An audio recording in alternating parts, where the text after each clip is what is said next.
Hi, welcome to Focus on the Audience, Social Media Managers Talk Participatory Campaigns. My name is Megan. I'm from the National Gallery of Art in Washington, D.C. We got together, the five of us, at Museums in the Web this past spring and realized that we were all basically grappling with the same question, this one.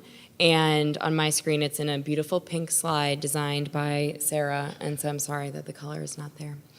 And we had all sort of dealt with the question in the same way, which was launching different types of participatory campaigns across our social channels. But we still had issues, and we were still wondering the same things, and really were curious if we were doing it the quote-unquote right way. Was there a right way? And so we just started talking about it. And what we figured out is that we've all tried different types of campaigns, but nothing is actually perfect in the world of social media, which is great. So what we're going to do today is walk you through what we've done, and then share a little bit about the commonalities that we've found across all of our work. I'm going to turn it over to Sarah. Hello, my name is Sarah Waldorf, and I'm a media producer at the Getty. Does my voice sound really low? Is this what I sound like? Okay, just checking. Okay, hello everyone, thank you for coming. So I'm just gonna talk a little bit about Getty Inspired, hashtag Getty Inspired, which is a campaign that's been running since last October 2015. And basically its origin story is about a year and a half ago, we were noticing that visitors were sharing artworks that they had created with us. Sometimes there were poems, stories, drawings, even some tattoos inspired by the collection. And so we really wanted to celebrate their kind of generosity in sharing these images and artworks with us. Excuse me, with us. And also we were asking ourselves, what is inspiration and what does it really mean for our visitors? And so we conceptualized an inspiration gallery, which you can see at the top. That's the homepage. It had a place on the Getty.edu website, and creators could upload their work.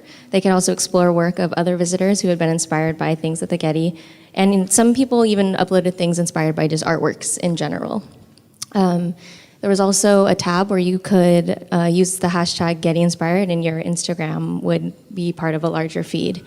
The project even expanded into a video series that was just generally about inspiration and creative processes that we interviewed interesting individuals around Los Angeles, including choreographers, there was a graffiti artist, a comedian, so kind of non-traditional art video stars. And then we also had a series on our blog that was dedicated to longer pieces about these creative individuals. Sometimes we found them on Instagram and we interviewed them. Sometimes we knew an interesting bartender who was making art-inspired cocktails and we talked to them. So that's a lot of rambling about the campaign, but Getty Inspired. Okay, so I'm Arielle Sherman. I am the Assistant Manager of Digital Communications at the Hammer Museum in Los Angeles. Back in 2015, we had a retrospective of the architect Thomas Heatherwick's designs. Part of the exhibition was these spun chairs, which are these, if you've never spun in one before, they are the most fun and most terrifying experience you'll ever have at a museum. They're like little dreidels, that's what people like to call them, spun tops, whatever. But we quickly realized that these are a photography magnet. This is an Instagram magnet. People were taking tons of pictures in the spun chairs, selfies, pictures of their friends. So we wanted to embrace that, and I started. Spun Day came about. It was literally an idea I had in the shower. I was like, what can we do with spun chairs, spun, Spun Day. So I decided that every week during the running of the exhibition, I was on every Sunday, I was going to post one of our visitors' photos in a spun chair. I didn't anticipate that was going to last much longer than the exhibition. It turns out the chairs were so popular that Thomas Heatherwick gifted them to the Hammer Museum, so they still exist there. So I decided to continue the campaign for 1 year. So that's the story behind Spun Day. Hello, I'm Russell from Wellcome Collection in London. Wellcome Collection is a medical science and art museum, and we explore essentially what it means to be human using medicine and art. The project that I'm bringing to this is called Sleep Stories.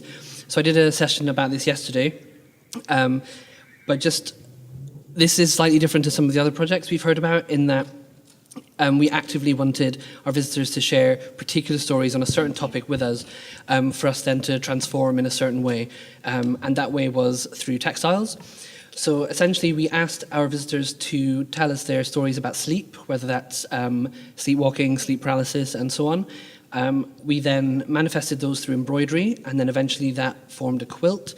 We then digitized that quilt so that we could share that with people. And that's that.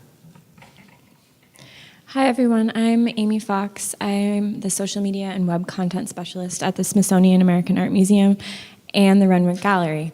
So a little background on that. It's one organization, two buildings. And this Renwick Gallery hashtag was one part of a social campaign that was designed around the reopening of the building after it had been closed for a while to renovate. The curator who was in charge of the opening exhibition essentially gave a presentation about it. It was called Wonder. And in that meeting, many staff members realized that it was going to be Instagram gold, and made the decision that we needed to capture those photographs, and not just capture them, but encourage people to take photographs in the exhibition. So, as part of reopening the building and talking about the exhibition, there was signage, and I think we're going to talk about this a lot more, but basically people did that. They took photos. We knew they were going to do it. They took photos, and we were able to capture them and share them in different ways. So my campaign that I'm sharing is from the National Gallery. It's my NGADC, and I was actually just basically inspired by all of my colleagues at this table to start this campaign when I did. I'm really curious about personal connection and reflection in museums, and so the National Gallery celebrated its 75th birthday this past March, and no one cares about a 75th birthday. It's really not that big of a deal. But I figured that there should be something to commemorate that. So we launched my NGADC in March, really leading up to this idea of our East Building reopening. So we had been half of the museum had been closed for 3 years for renovations, and we reopened on September 30th of this year. Much like the Renwick, there are moments of Instagram gold, and so we've seen a real pickup. And so something that I thought would only last for 6 months, maybe a year, has just become an ongoing quote-unquote campaign to get people to answer the question, what about the gallery inspires you? What experiences have you had at the gallery? What connections have you made here? And that's all I'm going to say about that right now. The other thing that I forgot to mention earlier is that we have a hashtag for this session, which is MCN participation. It's at the top of the screen. And if you'd like to tweet. We want your questions. Yes, so please feel free to submit questions or comments via the tag. So before we get started about getting into more about each of these campaigns, our big disclaimer here is that we've each done this, but we don't claim to be perfect, and that we've just really identified some things that are potentially successful. We came about this as a recipe. So we all sat down and started talking about what each of our campaigns, the components of our campaigns, and it really was like, oh, well, there are all these steps that we went through. We went through X, Y, and Z to get to this place. But none of them are set in stone, and it's not hierarchical. So we're going to go through our 5 ingredients for a potentially successful recipe for a participatory campaign, but these are mix and match. These are add and subtract. It's not something that we're saying, we're not claiming this to be the end-all be-all, just to put that out there. So these are our 5 recipe components. And what we're going to do is basically each go through what we've done with the 5, and talk a little bit about how our campaigns illustrate some of these. And then we will have a lot of time for discussion about what a participatory campaign is and how you can, and maybe have been implementing those at your own institutions.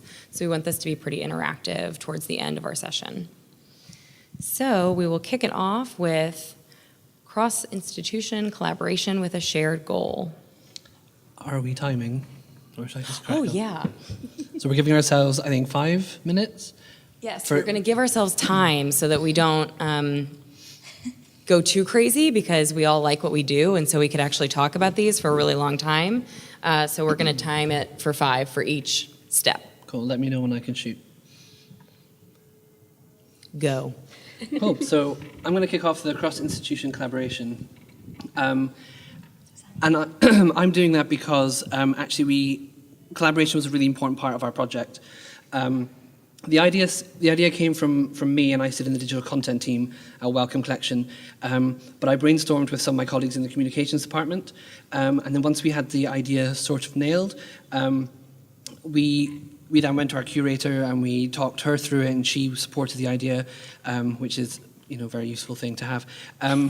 We then, as we were trying to develop the idea a bit more, it became apparent that to do something with embroidery, it made sense to have sort of sessions in our space where people could sit down together and tell each other stories and embroider them together, like a stitch and bitch type of idea. So because of that, we involved one of our events coordinators, the one who specifically programs in our reading room, which is a unique hybrid space of gallery, library, and events, and it's one of the most beautiful rooms I've ever seen. And so she helped us then hire a freelance facilitator for those events, someone who could draw out stories in a gentle way, as well as create, hopefully, a really beautiful and good quality quilt. And then finally, our online audiences, our visitors, were really important. Obviously, they actually created the quilt with us. And also, we involved St. Mungo's, a homeless charity, to be involved too and give us their perspective. Oh, I'm stuck under something. It's my fault. I guess I'll talk a little bit about that. We were hearing a lot of interest from other departments across the institution, that they were interested in doing something with creative people or artists or just inspiration in general. And so we sat down, or there were conversations about how that could all kind of culminate into one project. So we actually worked with, I'm in a digital engagement team and communications, but we worked with our marketing team. A lot of the creators' submissions became ads and billboards around the city of Los Angeles.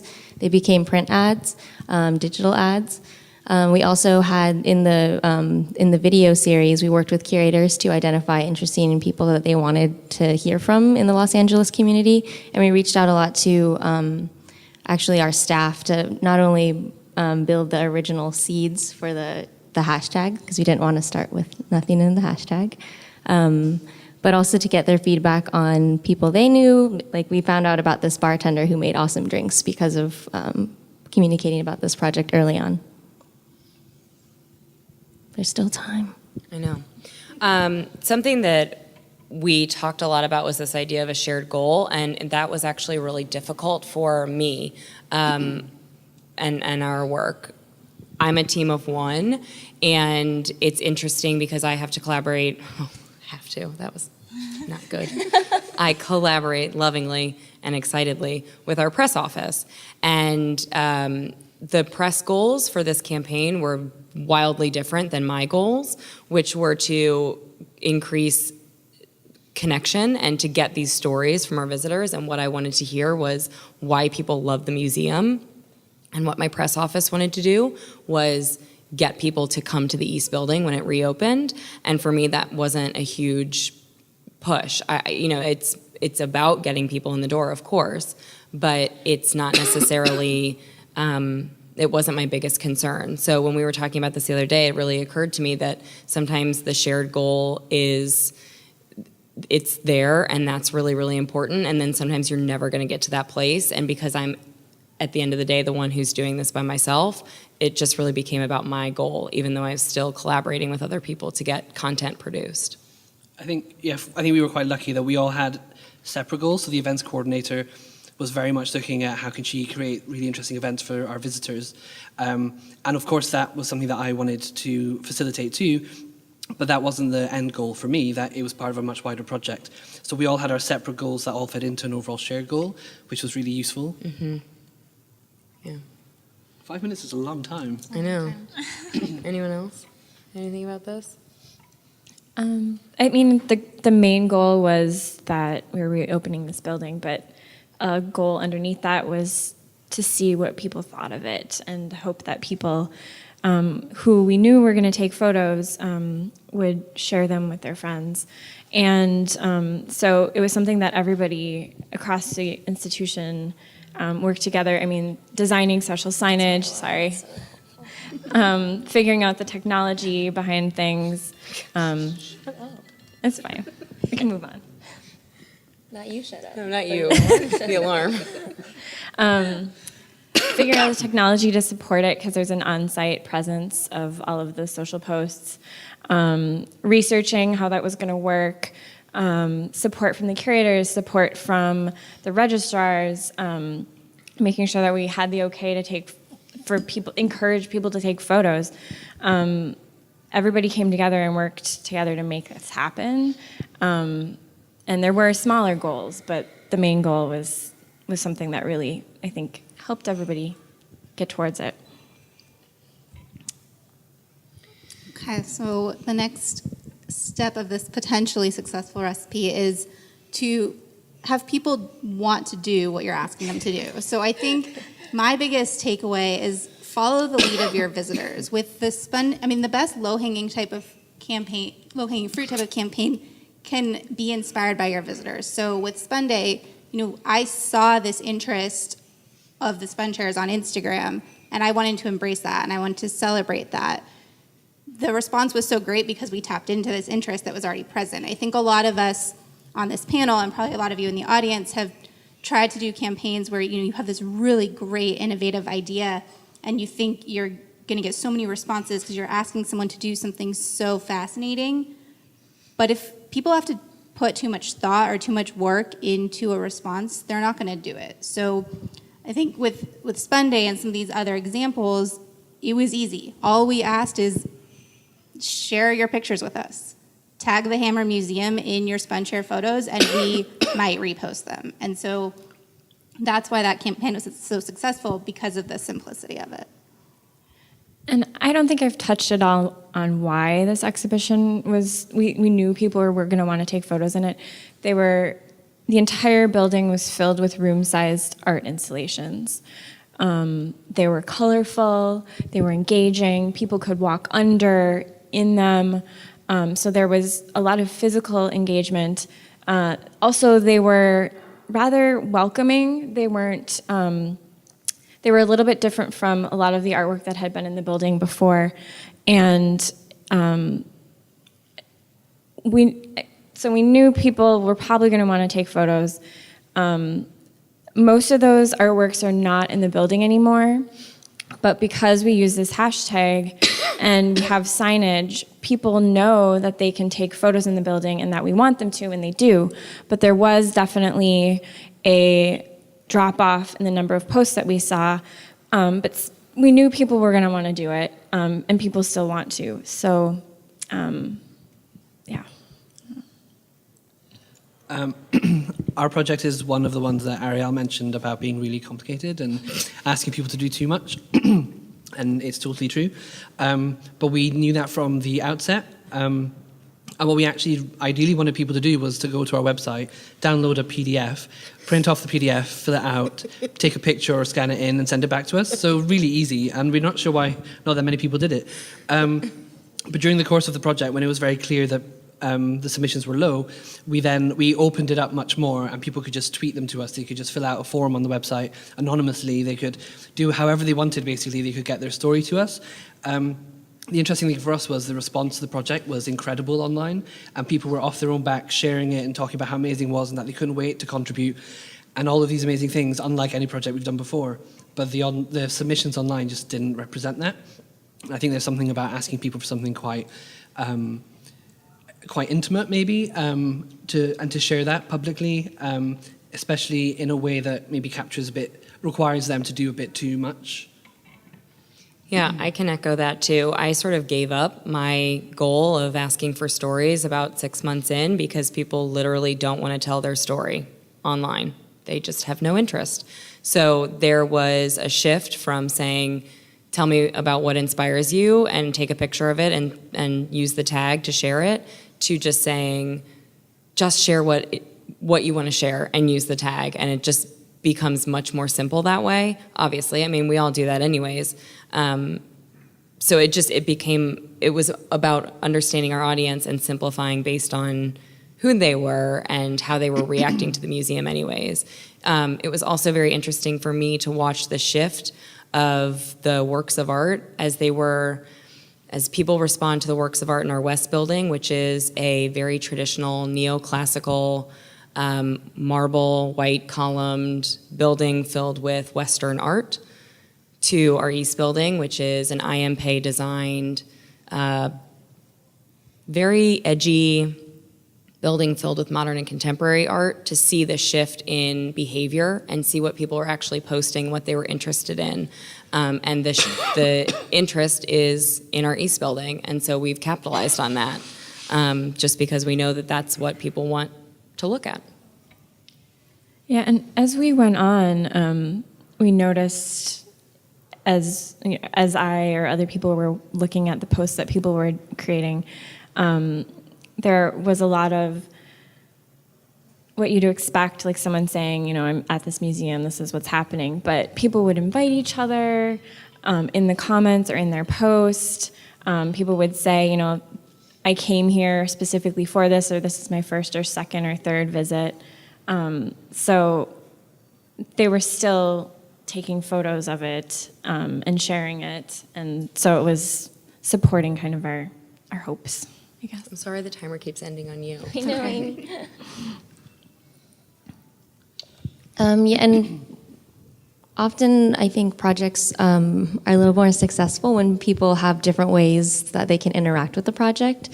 So, for example, similar to Russell, to upload your artwork was a lot of steps. You had to actually create an artwork that was in the world anyways before you even decided to digitize it and then upload it and fill out our little caption boxes and sign our little release form thingy and then click a few more buttons and then maybe share it with your friend.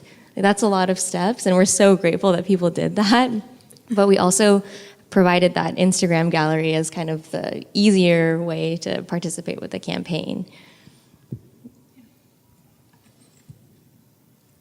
Going off of, we have a completely different example, but I think just know where your audience is. Like with Spun Day, we only saw people posting Spunshare photos on Instagram, so the campaign was an Instagram campaign. We could have tried to expand it and tried to, make it a Tumblr campaign and a Twitter campaign, but there was really no reason because the interest was on one platform. And I've already touched on this previously, but when the submissions were quite low, we really tried our best to break down any barriers that there might be, so people could literally just email us or put in a web form. Most of our submissions, though, came from in-person visitors who were taking part in the embroidery. We did get about a dozen or a couple of dozen online submissions, so it wasn't all bad. But I think, it's a fascinating sort of dichotomy between people loving a project so much and yet not submitting stuff for it. Mm-hmm. And I also said that people don't want to submit their stories online, but they will tell you their story in person. So what I found is that my greatest success was going into the gallery spaces, stopping people, asking them what inspired them, what they wanted to talk about, what their favorite work of art was, and would they mind me taking a picture of them next to that work of art, and would they mind that going on social media? And that has become something that is actually of great interest to me because I'm learning about our visitors. And then I'm also seeing what they're responding to, and it makes our visitors feel validated because they know that there's actually someone in this museum that traditionally hasn't put much interest in the visitor. It actually seems like someone cares. So I don't do this that often, but I wish that I could. I wish there were 6 of me so that I could send them all off into the galleries. But it's a really, really useful tool to just be able to say, yes, there are everyone is going to Instagram something from our French galleries because everyone loves French Impressionism, great. But if I can actually walk someone into a different space and ask them to find a work of art that they would choose to take home with them, how much fun is that? And how much fun of a conversation can we have for 5 minutes out of my day? I mean, it's an easy time commitment to give. I think with my particular project, I sometimes lost sight a little bit of what I was doing, and I was thinking, this is a digital project. We need digital submissions, because otherwise, how is this a digital project? And so even though the in-person stuff was much more, it was amazing, actually. The conversations that we had around the table while we were embroidering was really special. What I should have done is just let go of the digital, which is kind of what we ended up doing. And so it supported it a little bit, as opposed to being the main way that we got the submissions. And I think the example you just gave is perfect for that, because you're using digital as an endpoint to share something really nice that is in person and analog and really cool. Yeah, and also I kind of did the same thing, but an online version where I stalked our hashtag, and visitors who were tagging artworks or tagging creative things but weren't going to the website and uploading them, I slid into their DMs and I was like, "Hey, this is so amazing! I would love if you uploaded this. We would really celebrate that. Please do it." And a lot of our submissions came in that way. Okay. Want to switch? Okay. So another key ingredient is that there are ways for people to find out about your project. It seems obvious. It's just like, it doesn't happen. No.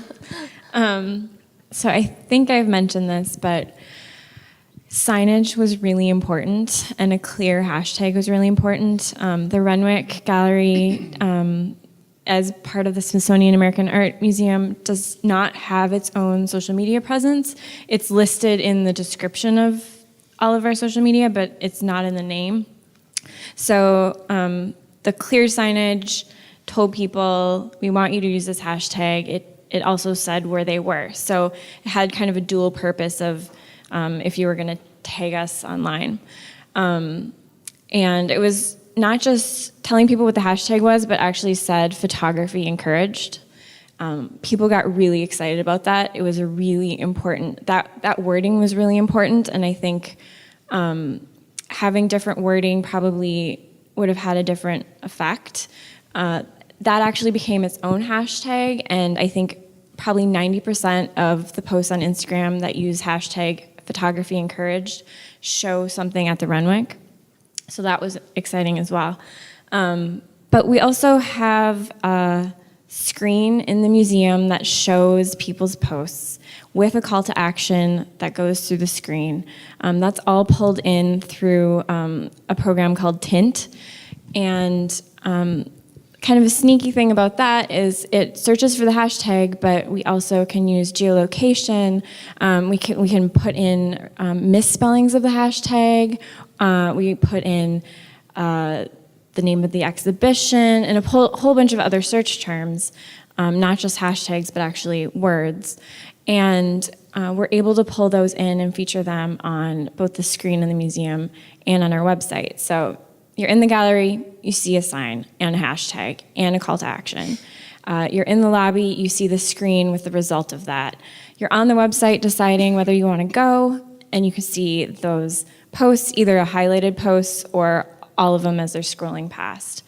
And then a nice benefit was people would see each other's posts, they would tag each other in each other's posts, and several articles were written actually about the signage and about the phenomenon of all of the Instagram posts. So people found out about it that way as well. So. This is my moment to shine. Everyone in DC knew about the Renwick Gallery and their signage because it was a very big deal that they had photography encouraged on the wall, and it was awesome. And then I went to the Getty and I saw their floor decals, which were also amazing. So I #wondered, and then on a spun day, and then I had a sleep story and I was Getty inspired. And I woke up and I decided that I had to do all of the things that my colleagues had already done. And so I finally had permission to get a hashtag on the wall, which the National Gallery of Art has never done. So we have in very small font on the entryways to our galleries, like literally it's like this big, my and JDC, in the East Building only, is where it feels appropriate. So photography is allowed in our East Building in permanent collection and special exhibitions. It's not allowed in the West Building special exhibitions, which makes for a very confusing visitor experience. But visitors know that they can come in and take pictures in the East Building, and we wanted to capitalize on, again, things that we were reopening with. We've also done floor decals, but they're only for one night. So I can do them for our evening events because our exhibition staff feels that they would not look as good if they lasted for longer than a single evening. So it's an interesting way to think about this idea that you have to have ways for people to find out about your project. Because for us, no one knew about this tag besides me putting it on social media until the East Building opened in September. The only thing I was doing was tweeting about it or posting on Instagram about it. And then all of a sudden, the hashtag goes on the wall. I mean, I know this is obvious for most of you, but it makes such a grand amount of difference. Yeah, I mean, similar to Megan, for Spun Day, the call to action was not on site at all, which in hindsight, we probably should have done that because the chairs were on site, but people were finding out about it because we were sharing our visitors' photos, and then we really let our visitors do the call to action. We got so many on all of our Spun Chair photos.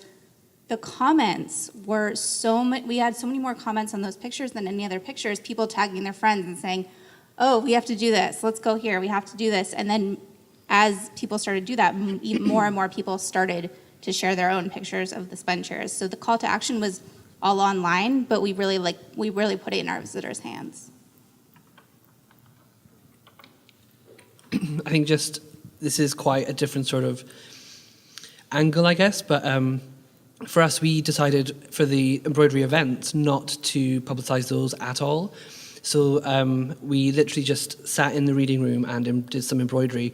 And as visitors walked past, if they inquired, we invited them to take part. And that was very deliberately done because we wanted there to be a small-ish group. We wanted it to be quite intimate. We wanted people to feel like they could share their stories. But also we knew that if we did publicise it online, that we would probably have people who already did embroidery or were really big fans of it or were already really proficient at it, coming and taking up those spaces. And it's not to say that they shouldn't be involved, but we wanted it to be much more inclusive and to be a broader sort of range of people. And so we made the decision to actually not advertise the events at all. Mm-hmm. And I'm glad you like the floor decals.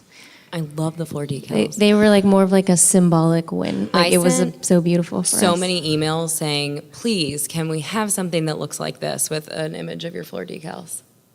I mean, every email said no, but I tried.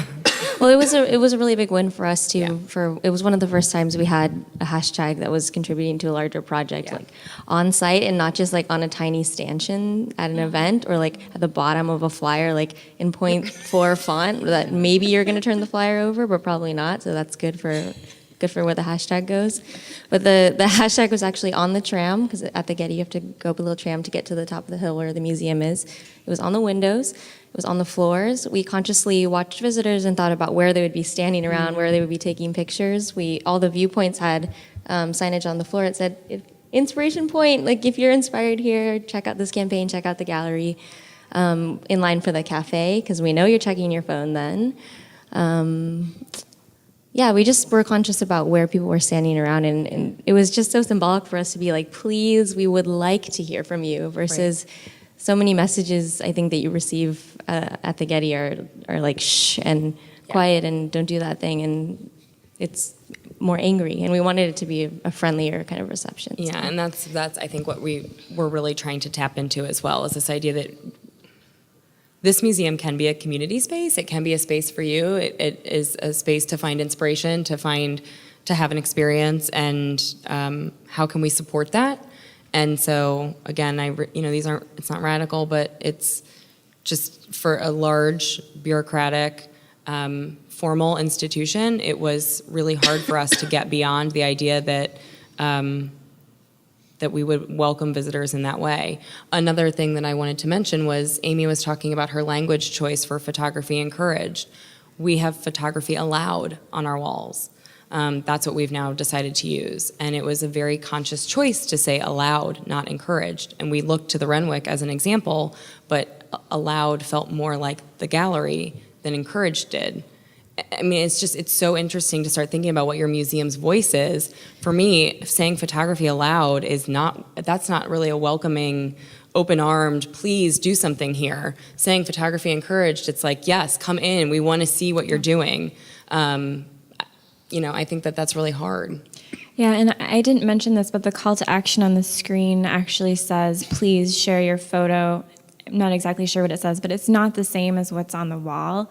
So knowing what message you put where and who you're talking to.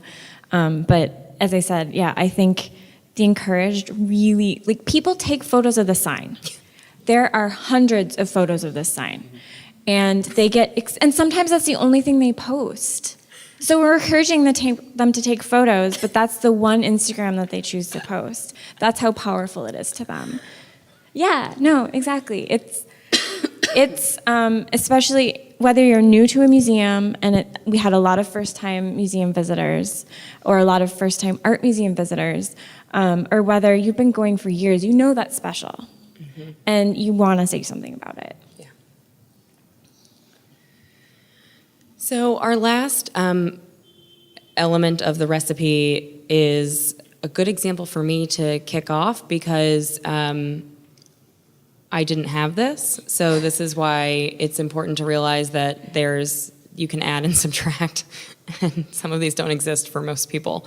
I'm a team of one, and so there is really no clear management structure or role for anyone else but me, and so I made this campaign up. I decided we were doing it. I told my supervisor, she said, cool, and then we went for it. And it's really evolved from a quote-unquote campaign, and I think we want to talk about this a little bit in our discussion, to just something that we do and something that we have ongoing. But there was no one else. There's no one else but me involved, and so it's interesting to think about how simple you have to make a project and a process if there's only one person. Yeah, I mean, that's pretty much exactly what I was going to say. But this was, like I said, idea in the shower. This was my idea. I started it. I didn't really even run it by anyone. I just started it. Luckily, no one got mad at me for doing it. It was, pretty low-risk situation to post pictures of people in chairs. But I think, I am also the only person doing social at the Hammer, and that's not the only part of my job either. We have a tech department of 2 people. So we don't have any in-house developers. It's not like we can just build, even if we had the money, we would still need a lot more resources. So I think just consider your resources. Just because you don't have certain things doesn't mean you can't make an engaging campaign. I think that's, why we're all in this panel showing kind of different iterations of what participatory campaigns can look like, because there's so many ways that you can do a participatory campaign, and not one is not better than the other. Mm-hmm. I think, going back to collaboration a little bit, that was really important for us. And I'm the only one who does social for our team, and I'm pretty much, so for our digital team, there's me and then my manager, so we're quite small too, but collaboration allowed us to do this digital project, which actually didn't look like a digital project for most of it. And so sitting down embroidering these bizarre stories that our visitors were telling us for hours at a time, week after week, would only have been possible with working with, so identifying who in my organization could help make that happen, and then trying to get that to happen in practice. Yeah, and I've already touched on this, but this is so much bigger than just a social media person going through and approving posts, but there was buy-in from the top down. The director was really excited about it. We knew going into it that we were going to need something to manage all the posts, so that required different people. So I think there were probably 5 different departments who were involved, at least at the beginning. And since the hashtag was not tied to the exhibition, it's tied to the building, a lot of the infrastructure we put in place is going to stick with us for a long time, like the screen that's up. But it's not something that one person could have done to the scale that happened. I think it still could have happened just by throwing a hashtag out on Instagram or Twitter. And I think the scale really expanded a lot because of all of the people who worked on it. Mm-hmm. So I abandoned the timer, which was dumb because now we've spent a lot of time talking. So we wanted to reflect a little bit on our campaigns. Russell is going to sing a quick rendition of Mulan before we go for, right? I was, but it's not this song, so. Oh, okay. Okay. Awkward. So something that we were all really thinking about is how we define success, and how we measure that, and how we're actually measuring all of this. If we're measuring engagement, what that means. Are we looking at like the quality of comments and posts that we get? What else? And then we also wanted to talk about our peaks and pits for our campaigns. So we maybe could turn the success conversation out to everyone else and just do peaks and pits, and then open it up. I forgot about the peaks. You forgot about peaks and pits? Okay, well, I'll start with my peak and pit, and then we'll go down the line. So my peak and pit of this campaign, my peak was actually what I talked about, was talking to our visitors. I think I've said this 9,000 times at this conference, but I like talking to people because I'm an educator. And so getting out into the galleries and really learning what people are doing was really important to me, and that was a huge highlight.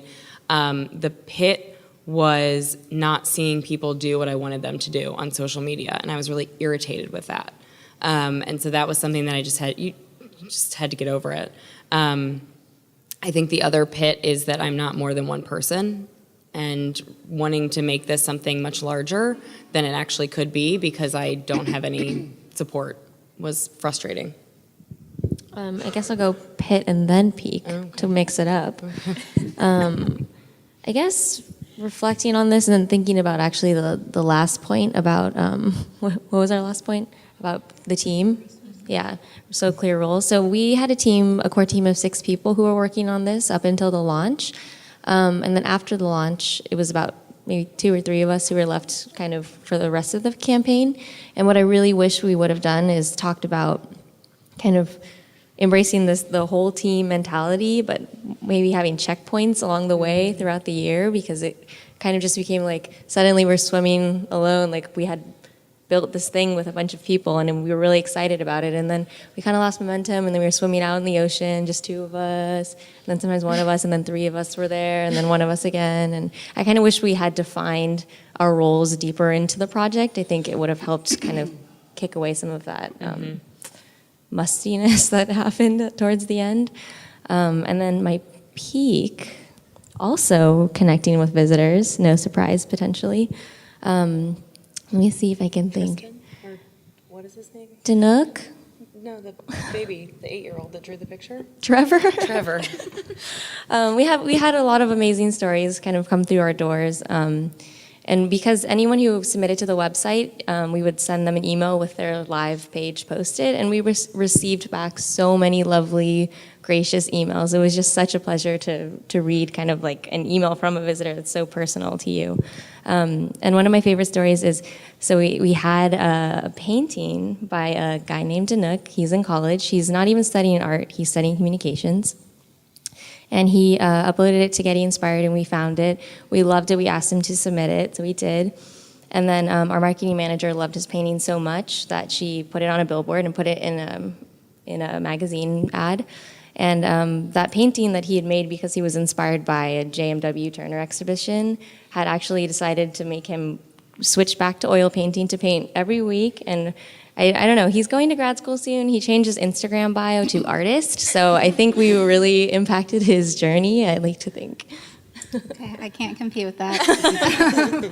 I mean, one of the peaks I already kind of mentioned was just seeing all of the visitor comments in our photos. I think one of my goals for this campaign was to really lower the intimidation factor of museums and to get people who might not think that they could or should go to a museum to come. So when they see that there's, their chairs are art, but when they see things that are not just a painting on the wall, that they can do something really fun at a museum, and then their friends start commenting and tagging each other and saying we should go do this. That was a big peak for me. And I think another thing, 2 other museums had this Heatherwick show, which is the Cooper Hewitt and the Natural Sculpture Center, and they both actually ended up reaching out to me and wanted to collaborate and do one, I think we called it a sponge hair spin-off one day, and they started both, not every week, but using that hashtag. So that was kind of exciting to see that, the inspiration kind of expanded a little bit beyond our museum walls. I think the pit for me, I was telling them this earlier, is that I set this expectation that we were going to post once a week. At some point, I just stopped loving the pictures that were being posted. And I have some sort of aesthetic in my mind of what I think is a good picture, which is arbitrary. Anyone could think. But when it got to that point, it was kind of like, well, I could not post this week. No one else would care. No one else would notice, but I would notice. I kept posting them, but I think that was kind of an unexpected challenge for me. So I'm going to start with my pit first as well, because it's like a sequence now. And my pit isn't going to be the low number of digital submissions, because that's fine. And I've dealt with it, and I've moved on. Excuse me. I need to take a drink. Maybe it affects me more than I think. But my real pit is that the digital quilt, which I haven't talked that much about here, is something that I wanted to get out while the exhibition it was linked to was still on. And if we'd outsourced it and gone for a third-party product, we would have been able to do that months before the exhibition closed. But it was decided that it was going to be an in-house digital platform. So we did manage to get it out before the exhibition closed, but only 5 days before it closed. So it was quite tight and a bit stressful. So that's my little pit. But my joy was probably when we took the project, the embroidery stage, to St Mungo's, the homeless charity in London. And we felt that there'll be some good stories there, some fascinating and some touching and some quite powerful stories there. And there were. The most memorable one, I think, is one that I can't tell you because I don't know what it was, because it was a homeless Somalian refugee who couldn't speak English. And so she came and joined us as we were embroidering, and through a combination of pointing and laughing and using Google Translate, she sort of got the gist of what we were doing and filled out the form, drew her picture, which was really cryptic and abstract. So we still didn't know what it was about. And then she started stitching it. Months later, when the quilt was finished, we decided to donate it to St Mungo's. And we took it over there and we were putting it on their wall.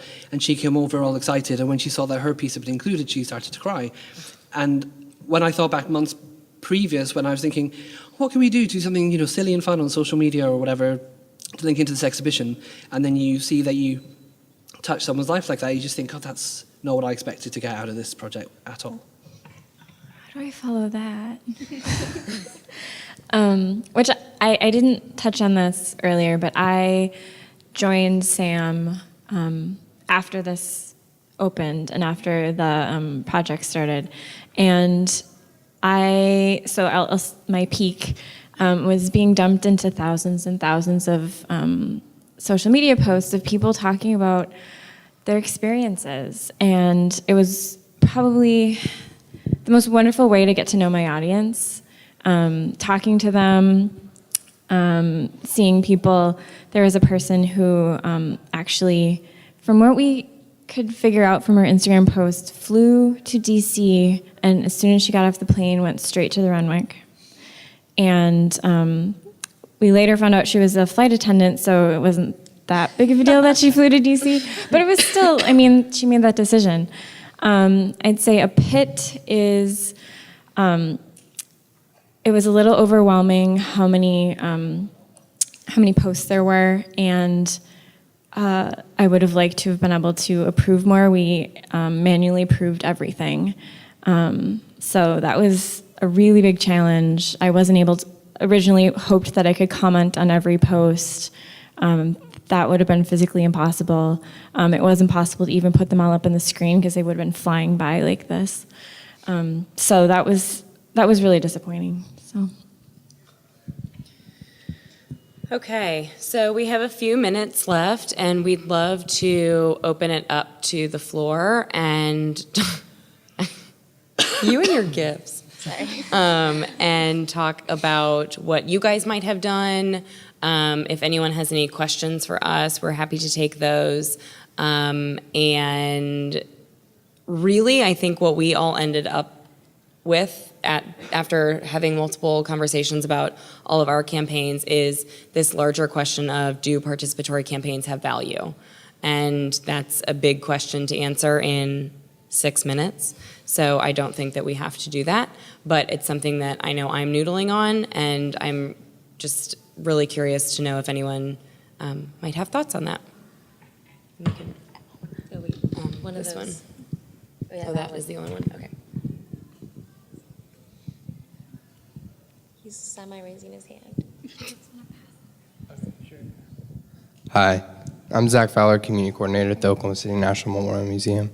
I want to say that when we do our sort of outreach campaigns online with hashtags, one thing that's really helped our organization is using the contacts we already have with other organizations, whether it's something that, if we're going to launch a campaign for the first time with a hashtag, we'll kind of reach out. I'll use my media coordinator's contacts and send out, sample lists of like, we're doing this today, and here are some tweets that you can use if you want to.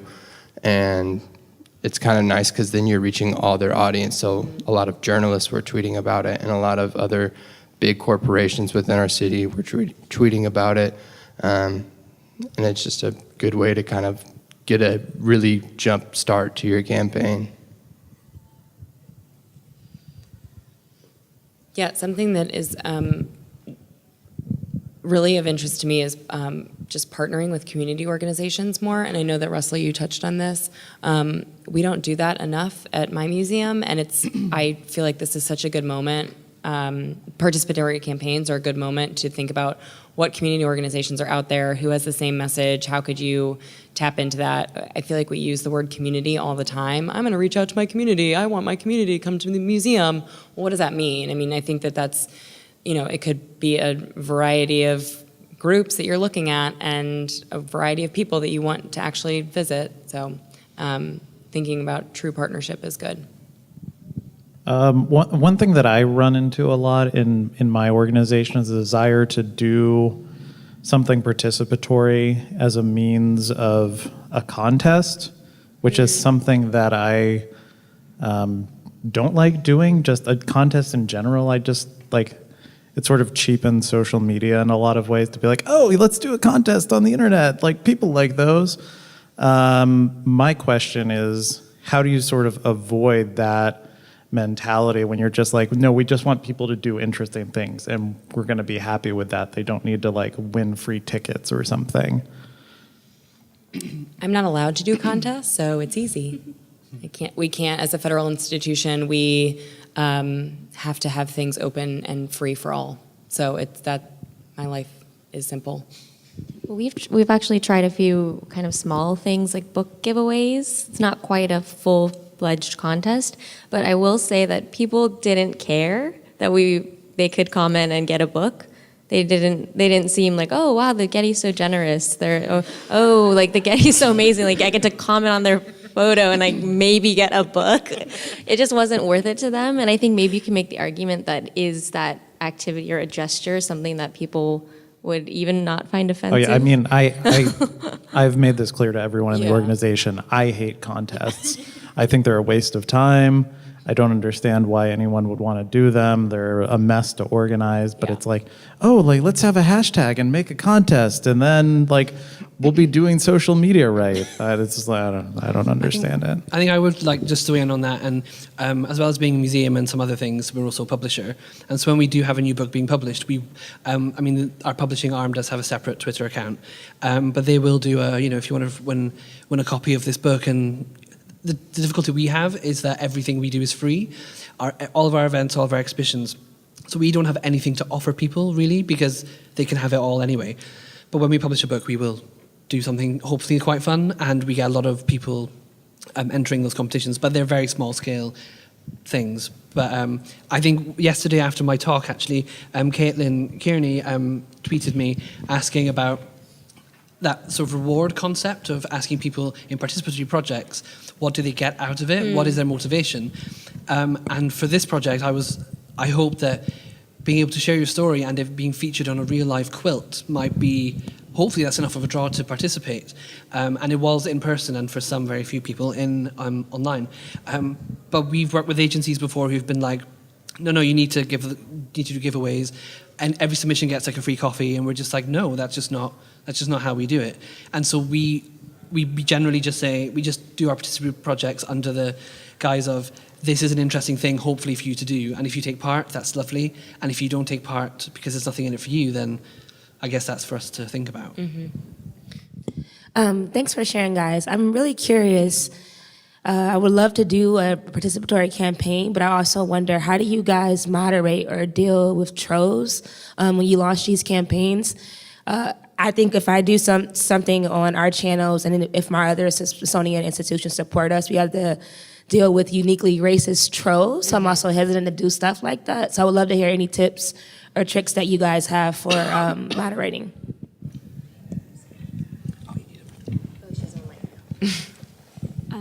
Block them. So for all of our submissions, everything was moderated. We didn't get, a lot of times an image would be fine, and then someone would sneak something in the hashtag, especially after it got really popular. Really often it was like political, but sometimes it was really like awful negative stuff. But so I would delete things or not approve them. But because most of it was on Instagram, people weren't crossing over into each other's posts.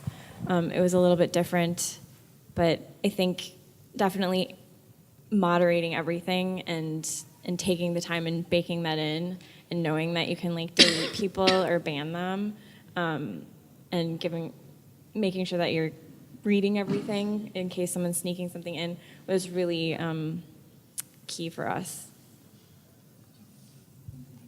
We did the opposite, where we had a program where everything would be approved until we took something out.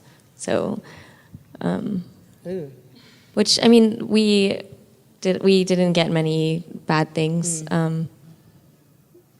Yeah, I mean, there was a little bit of like, we asked you what inspires you, and people would, make a painting or a drawing, and then some people would be like, the Getty thinks this is art, like, this is terrible. And be like, no, please continue sharing. We don't want that negativity. But I think if you kind of set out guidelines in advance, like, this is acceptable, and you will be in this hashtag stream, this is not acceptable, and you will not be allowed to, have hate speech in this hashtag A really stream. clear editing policy, like what and where and when you're going to delete comments, where and when you're going to not allow a post to be present. That has been helpful for me. I'm really, really worried about censorship. It's something that I think about a lot, because we get things all the time on works of art, on people's pictures, and I have to delete comments because I don't want that shit. I mean, and for you, I can't even imagine. And so but I just think having a policy written out so that you can go back to that and say, this is what we do, and you can see it here, and it's public, and it's available, and now you know. Thank you, guys. So we're officially at time, and I'm assuming there's another session in here. And we are very grateful for everyone for joining us today. We're happy to take questions after. Thank you. Thank you. You're still on top of this mic.